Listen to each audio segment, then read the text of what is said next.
In the last part, we concluded a very different Saiyan saga. Our group was victorious, and thankfully no one actually ended up dying here. Well, besides Nappa. Goku ended up coming back, and Raditz ends up staying on Earth too. But with Vegeta left alive, that's a bit of a loose end, so what's that gonna cause? We'll be seeing all that and more in this part 3 of What If Gohan Had a Twin. Following the events of the Saiyan saga, we go off into space for a bit. Vegeta returns to base to heal up. And while he's in the healing pod, he's thinking to himself. He wants those Dragon Balls. Those same things that were able to bring Kakarot back. He doesn't know what he'll use them for exactly just yet, but they're definitely valuable. Having the power to wish for anything that he wants, that could be amazing. That would be his ticket to defeating Frieza. And not just that, getting revenge on Raditz too. Those Saiyans on Earth, they annoy him to no end. He'll beat Kakarot and Raditz, putting them back in their place. As for those two hybrid Saiyans, he's not too sure, but he definitely won't forget about them either. But once Vegeta's fully healed, he realizes that Frieza's army is moving on some other place. Just like normal, Frieza did learn of the Dragon Balls too, so he's going to Namek now. Pretty much unopposed as well. And with haste, Vegeta gets a spaceship and goes right for Namek. This is obviously a very bad situation for Namek. Without Goku's group there to help protect them, well, they don't really have much that they can do. A lot of the villages are wiped out. Some of the Namekians try to depart the planet too. And thankfully some are able to escape covertly. They had to escape before during that great storm many years ago. And some of these Namekians, mainly the ones who can't fight, they know that they have to leave in order for Namek to survive. But not many make it off the planet. A lot of them die on the planet. Or, in an effort to fight off Frieza's army, some of them even fuse. Of course Vegeta gets there, and he gets into some trouble too, barely surviving. He ends up killing Kui, and he actually ends up getting stopped by Zarbon and Dodoria too. Thankfully, Vegeta hasn't done too much that Frieza knows about. So there's no basis to kill him, just the fact that he's here and he killed Kui. But they've been known to hate each other for a while, so that kinda makes sense. But Zarbon easily defeats Vegeta, gravely injuring him, but keeping him alive because Frieza knows that Vegeta might have some info on the Dragon Balls. As a last resort, many of the warrior Namekians fuse together, using Nail as a host. Their combined power is actually enough to ward off a lot of Frieza's army. But once they get to the stronger ranks, Frieza himself has to step in. If only Nail had more warriors fuse into him, he would have been able to defend the planet. But Frieza's army killed so many of them by now that this is all they can muster. Frieza is impressed at this Namekian's power. 300k, that is pretty great, especially for a Namekian. Although, that doesn't even come close to the full power of his first form, which is only one of 4 forms. Frieza hates to have to get his hands dirty, but he kills Nail on his own, knowing that all his soldiers will be killed if he doesn't, and without those soldiers, it's going to be a lot harder to find the Dragon Balls across the planet.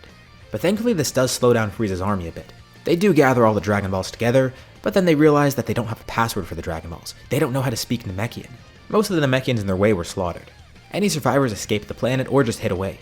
The only Namekian that they know of that's left is Guru, so some of the soldiers are sent out to get him. But by the time they get to Guru, he's dead.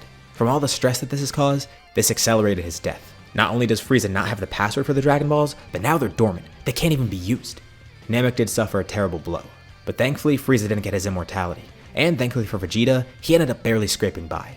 Especially because Frieza wants more info about the Dragon Balls. He doesn't know who else will be able to tell him about them. It seems like all the Namekians are dead, and Vegeta seems to be his last shot at getting some more information. But he's healing right now, so Frieza has to wait for a bit. King Kai is watching the entire time too, saddened that Namek is completely barren now. At least some of the members of the race are still out there, and maybe they can even find a new guardian. But they're going to have to wait a while to rebuild, especially if they want to go back to that planet in general. They may need a completely new home, but at least Namekians have experience with this. The remaining Namekian survivors split up, with some sticking together, but mostly it's just small groups or individuals. Vegeta eventually does wake up again, having grown stronger from being attacked by Zarbon and Dodoria. And Frieza immediately interrogates him. Do more Dragon Balls exist on that planet Vegeta was on? That's where they found out about them from anyways, so there should be something there. But Vegeta quickly comes up with a lie. Not to protect that planet, but to protect the Dragon Balls for himself because he knows that planet is the last resort for him. Frieza even says that he'll forgive him for killing Kui, knowing that the two have always hated each other, and he knows Vegeta only fought Zarbon and Dodoria because they were sent to stop Vegeta anyways. But again, Frieza will forgive all of that if Vegeta just gives him the info on that planet. At some point in the battle, his scouter was destroyed, and Frieza wants to fill in the gaps. Why are Raditz and Nappa not there? What ended up happening on Earth anyways? Vegeta simply says that after his scouter was destroyed, that traitor Raditz ended up killing Nappa. Vegeta took it upon himself to eliminate Raditz as well, also lying and saying he wasn't sure why Raditz went to that planet in the first place. And unfortunately for him, it seemed that idiot killed the Namekian that made the Dragon Balls there.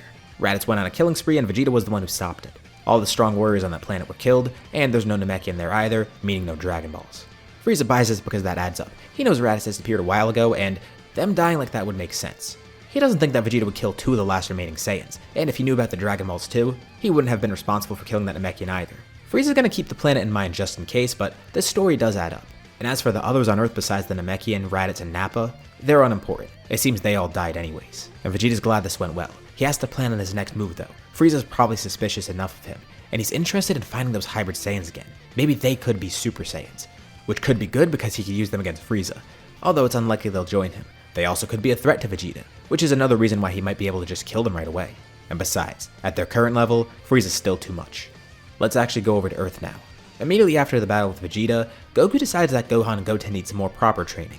Piccolo and Raditz did teach them some good things. With Raditz, they learned a little bit more about their Saiyan side, and as for Piccolo, he's an actual martial artist, so they did learn some good things from him. But Goku wants better training for them. He knows that Roshi and Kami might be able to really help out here, and Roshi's glad to take the two students. Although he's not sure how much they'll learn from him. He's never had to teach students this powerful before. But at least from the martial arts side, there's a lot they could learn from Roshi. The two join the Turtle School and eventually do go to Kami as well. And Goku makes sure they actually climb up the tower. He knows they could fly by now, but he wants them to do it the old-fashioned way. Although, that's not really an issue for them. And it's not even the first time they've been at Kami's lookout. Well, it looks like all the training Goku got as a kid isn't going to work for them. In terms of power, they've done all they could on Earth. But in terms of technique, Kami still has a lot that he could teach. So they train directly under him, and they do way better than Goku did as a kid. Obviously they would. But Kami notes something interesting that Goku might want to take note of. They have their tails again. It seems during the battle with the Saiyans, they grew back and no one even acknowledged it. Thankfully, Vegeta never made the artificial moon because the two would have transformed and been unstable. Yeah, that never actually occurred to him that they're back. Goku knows now about the Great Apes and the fact that he was the one responsible for killing Grandpa Gohan, so he's not too sure how to feel about this. It didn't even occur to him that the tails grew back. I mean, he was used to seeing the tails all the time in the first place. Actually, he didn't even realize they were removed in general.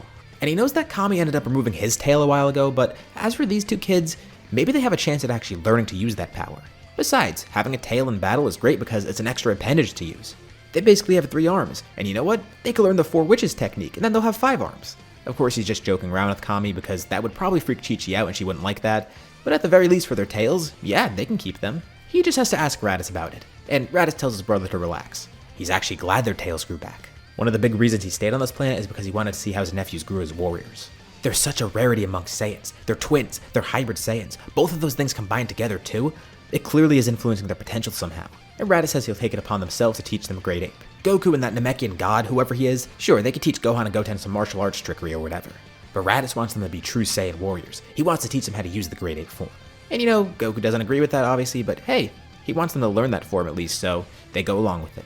Goku actually did want to bring the 2 kids to King Kai, but Chi-Chi didn't let him, which is especially reasonable because it's been a year since she last saw them, as well as Goku too. She wants them to stay here, but they compromise. She will let the kids train as long as they keep up with their studying, but they can't leave Earth and they can't be fully focused on training. And she wants Goku present the entire time. She doesn't want Piccolo or their creepy uncle to kidnap them again. She's honestly not sure why he left Raditz alive in the first place, but Goku assures her that they'll both soften up. He hopes at least. Besides, Raditz is too busy going on bar crawls anyways, and Piccolo's usually off on his own. Gohan and Goten eventually do learn how to control their Great Ape form, which will be huge in battle, both literally and figuratively. And a few months pass during this training. Goku, Raditz, and even Piccolo want to test the limit of their powers. Especially since Vegeta is still alive, they know he could probably attack again. The 5 of them all need to grow as strong as they can, especially those 2 kids who show the greatest potential of all. As for Raditz, he also wants to surpass his brother. They've had their rematch already, but Goku won without even using Kaioken, and Raditz wants to find his own way to win. Not just that, but he tells Kakarot, next time he sees Vegeta, no matter what his brother says, he's gonna kill him. Goku actually hopes he doesn't, but knowing that Raditz is pretty stubborn, he could tell his older brother is serious. Raditz is gonna also try to exploit Zenkais with intense training, which does help for a bit, but in terms of getting power, there's more than just getting raw strength. Goku says he's too stuck training just his body. They need to train their minds as well. Maybe the two could really help each other, you know, besides the fact of them being brothers.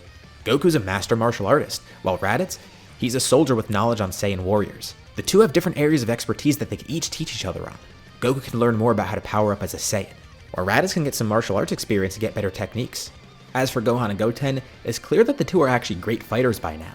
They have training from multiple different people. Piccolo and Raditz taught them a good amount of stuff, but now they have training from Goku, Roshi, Korin, and Kami. All great teachers who could teach unique things. They know how to harness their powers pretty well too. Raditz suspects that they will be the Super Saiyans that Vegeta and Nappa theorized about, although he still has no clue what a Super Saiyan really is. But if there is a Super Saiyan, those two are probably going to be that. Is the Super Saiyan a person, a type of power, a state of being, a transformation? He doesn't know. But his nephews will become Super Saiyans, and then he'll follow. And the idea does intrigue Goku too. What is a Super Saiyan and how could he become one?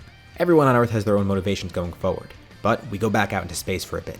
After this time skip of a few months, let's see what's been happening with Vegeta. He spent this time growing more powerful, being sent on more missions, but not really for good reasons. Frieza Frieza continues to use Vegeta more and more as a soldier, giving him less freedom and scrutinizing everything he does. It's to the point where he's trying to instill fear and paranoia into Vegeta. He's always being watched. Frieza wants to make sure he's compliant, wants to make sure Vegeta knows his place. He could see that Vegeta wants to betray him. He knows that's going to happen someday. So he's going to break Vegeta physically and mentally, hoping he dies in one of his missions, or just goes insane from the paranoia and fear that he's feeling. And Frieza loves this. Vegeta is the last Saiyan out there. And look how pathetic the Saiyans are now. Just one, just the prince of no one. He is growing stronger, but he's not going to be a threat. Especially because one day, Frieza decides that he's had his fun. He wants Vegeta gone for good, especially because he could grow stronger and that could actually be an issue. So he's sent on a mission, one with Zarbon and Dodoria, who have also grown a bit stronger too. And Vegeta is powerful, but not powerful enough to fight both of them at once, especially with their growth too. They have been training. They are Frieza's top soldiers after all, so they have to be as strong as they can. And it seems like a very normal mission at first. It's actually not that tough. The missions complete relatively easily, and it's time to head back to base. Zarbon and Dodoria turn their scouters off, with Zarbon then swiping a hand in front of Vegeta's face, grabbing his scouter and crushing it. So, the time has finally come. Vegeta knew this would happen eventually, but didn't expect it to be today. He hopes they don't expect this to be easy. Frieza's a fool for just sending the two of them out here. If they really wanted Vegeta dead, he should have done more. But Zarbon tells Vegeta he won't let him live this time. The two know how Vegeta fights. They know how to counter him perfectly. Individually, Vegeta does overpower them, but he's outnumbered here. Zarbon immediately transforms, annoyed that he even has to do this, but he wants to make sure the job's done right. Vegeta right now is at a solid power level of 50,000. Unfortunately for him, his tail never grew back, but he's still strong, so that's great. Zarbon's at 45k in his monster form, and Dodoria is at 30k. The battle begins. At first it seems like Vegeta has the upper hand, but he gets overwhelmed pretty quickly. If he just had one of them alone, that would have been an easy victory, but he can't split them up. They know he's going to try and do that, so they prevent that from happening. Dodoria is obviously taking a lot of damage here, but with the two of them together, it makes it tougher for Vegeta to just focus on one of them. He has to defend against Zarbon's attacks, and while he is stronger than Zarbon, it's by a relatively small amount. Zarbon is able to injure him, especially with another fighter alongside him. The battle isn't too spectacular, and it's relatively short. Zarbon does take a bit of damage, but overall is fine. Dodoria and Vegeta though, they're both badly injured, and Zarbon can see that the battle is almost over. He tells Dodoria to sit this one out. He'll finish it off. Zarbon and Vegeta battle one-on-one, and Vegeta's too injured to do anything. He tries to fight the best he can, but Zarbon has already claimed victory.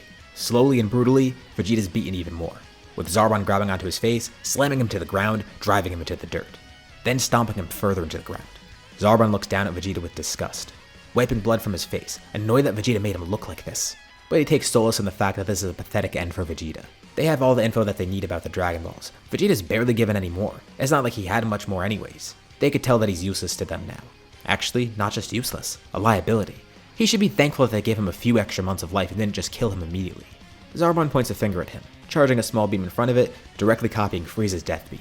Vegeta can't even stand up. He's fuming. The rage he feels with them, himself, everything. How did it turn out like this? Embarrassed by Raditz and his low-class family, spit on by Frieza, and now being mocked like this by Zarbon and Dodoria of all people. He's dying to them. It's so undignified. He can't die here though. He's the prince. This isn't how he'll go out. There's a way out of this. Saiyans always come back. But is this actually true, or is he just coping with the inevitable? A part of him knows that this might be truly over. Zarbon simply says goodbye, launching the beam right at Vegeta's head. A direct, clean, precise hit. He didn't want to get his hands dirty after all, with Vegeta motionless and lifeless on the ground. They turn to their ship and walk away. Their scouters broke during battle, but once they get back on the ship, they have an extra that'll let them contact Frieza. Zarbon carries Dodoria towards the ship, but Zarbon sees something weird. There's a shadow that he's casting, and not from the sun, it's from some other light source. Something's glowing behind them, and Zarbon hears a voice that he's surprised to hear, asking them where they're going. It's Vegeta's voice. And he says they're not done here.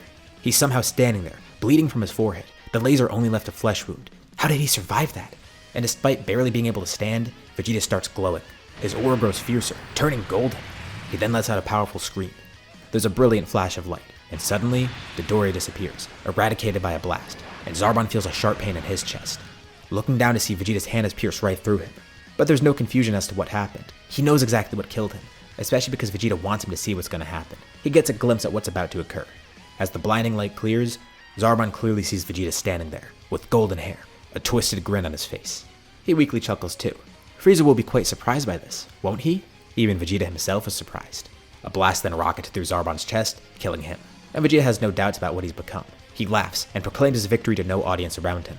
He doesn't need those hybrids or anyone else to help him. He's gonna defeat Frieza. He's the Super Saiyan of legend. And this is where we'll leave off for now. What do you think about this part, and what's happening next time? Leave your thoughts and suggestions in the comments below. I'd love to see what you guys think. As usual, be sure to drop a like and subscribe if you haven't already, especially if you want to help with the channel or see more videos like this. Anyways, thank you all for watching, and I'll see you all in my next video.